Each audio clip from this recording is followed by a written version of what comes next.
ნარკოპოლიტიკაზე ოპოზიციური პარტიები, განსაკუთრებულად გამოირჩევიან ლელოები და გახარეები, რაღაც ერთი კაცრ ნარკოპოლიტიკას აწვევიან და ვერ ხვდებიან, ისე გვერდზე გადავდოთ, სულები არიან თუ მოსყიდულები, მაგრამ უბრალოდ ვერ ხვდებიან იმას, რომ ამ თამაში მთავრობა ყოველთვის წინ იქნება.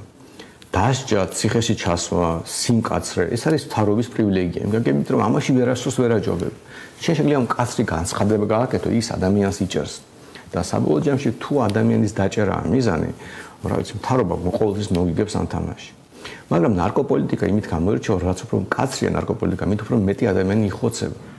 სინამდვილეში ოპოზიციაში ვიღაც ადეკვატური რო იყოს და ეს მოდის ისაც ჩვენ ამდენი წელია ვლაპარაკობთ. მთელი ფოკუსი გაკეთებული იქნებოდა იმაზე, თუ რამდენი ადამიანი დახოცა მთავრობის ნარკოპოლიტიკა. რამდენი ადამიანის ცხოვრება გააუბედურა მთავრობის ნარკოპოლიტიკა. და ამიტომ თუ მართლა გინდა ქართლის ოცნება გააკრიტიკო, იმას კი უნდა დასდევდე, რომ ვიღაც ნარკობარიკა დაიჭერეს თუ არა. არამედ რამ გამოიწვია იმ არალეგალური ნარკოტიკების, იმ საერთო ნარკოტიკების გავრცელება. რა ქმედებება მთავრობის გამოიწვია ის, რომ არალეგალურად რო ყიდულობენ ხალხი ნარკოტიკს ხშირად ეს ამას ცუდი შედეგი მოყვება, ზოგჯერ ლეტალური შედეგიც კი. რატომ არის ხელმისაწვდომი მაღალხარისხიანი იაფიანი ნარკოტიკები იმ ადამიანებისთვის, ვისაც ეს სჭირდება, თუნდაც იმიტომ რომ ჯანმრთელობის პრობლემები აქვს. როგორია ალტერნატიული გზები პრობლემების მოგვარების, იმიტომ რომ პრობლემა ხო პირობითად რომელიღაც ნარკოტიკულ ნივთიერებაში ხო არის. ამენ პრობლემაა იმაში, რომ ადამიანები კვდებიან და თუ ჩვენ ვიღეთ მიზნად რომ ადამიანი არ კვდებოდეს, ეს იგივე არის რომ ადამიანები ციხეში გაუშვათ. ციხეში რო გაუშვებ, ერთ ნარკობარიკას მეორე ჩაანაცვლებს. რა პრობლემაა? ისიც დაალაგებულია პოლიციასთან და ეს თქვენ რა გონიათ რომ კაცრება სასჯელი ეს იმიტომ კაცრდება რომ ვიღაცა არ თავი შეიკავოს ნარკოტიკების გასაღებისთან. არა, სინამდვილეში ეს არის ბარიერი. არიან ის ნარკორეალიზატორები, რომლებიც დაალაგებულები არიან მთავრობასთან, პოლიციასთან, ყველა მიცის ეს, მთავრობას მიცის. ანუ უბრალოდ ჩვეულებრივი ცნობილი ფაქტია. ამას ვერავინ ვერ უარყოფს. ეს მარტო ჩვენი სპეციფიკა კი არა, ეს მთელ სოფლიოში ასე არის, სადაც ნარკოტიკები, ნარკოპოლიტიკა მკაცრია, იქ ნარკოდილერები ყველა დაალაგებულები არიან მთავრობასთან ამა თუ იმ ფორმით. ცნობილი ფაქტია, მაგალითად, რუსეთში არანაკლებ რეპრესიული კანონმდებლობა, ბევრ შემთხვევაში უფრო რეპრესულია ვიდრე ჩვენი და გემით მოქონდათ სამხრეთ ამერიკიდან რუსეთში კოკაინი, გემით, ანუ დიდი გემი კოკაინი მიდიოდა, მეგვიცაც ჰოლანდიაში გააჩერეს. და ვინ იყო დამკვეთი ამ გემის? პრეზიდენტის ადმინისტრაცია. პრეზიდენტის ადმინისტრაციამ რუსეთში შეუკვეთა გემით კოკაინი.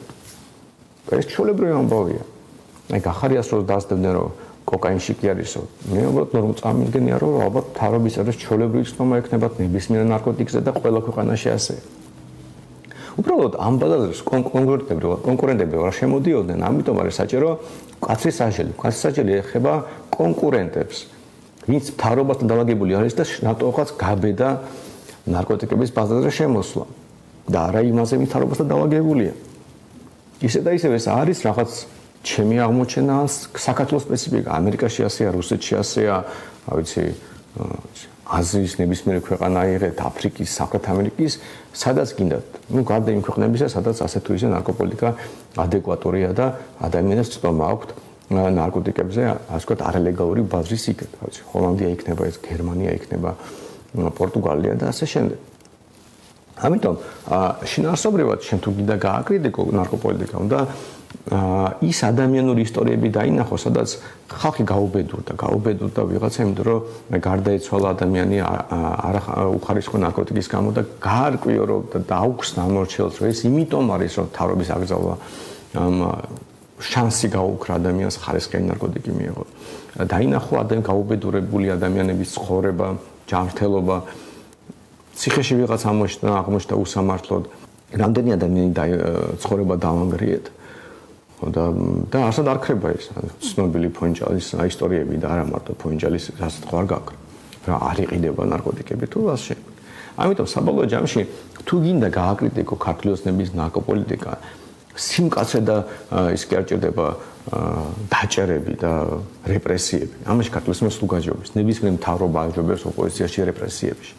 არამედ ის რომ შენ აჩნო რომ აი ამ პოლიტიკის გამო იხოცება ადამიანები და აჩნო ყოველდღიურად როგორ ხოცავს ქართული ოცნება თავისი ნარკოპოლიტიკით ადამიანებს ჩვენყანაში.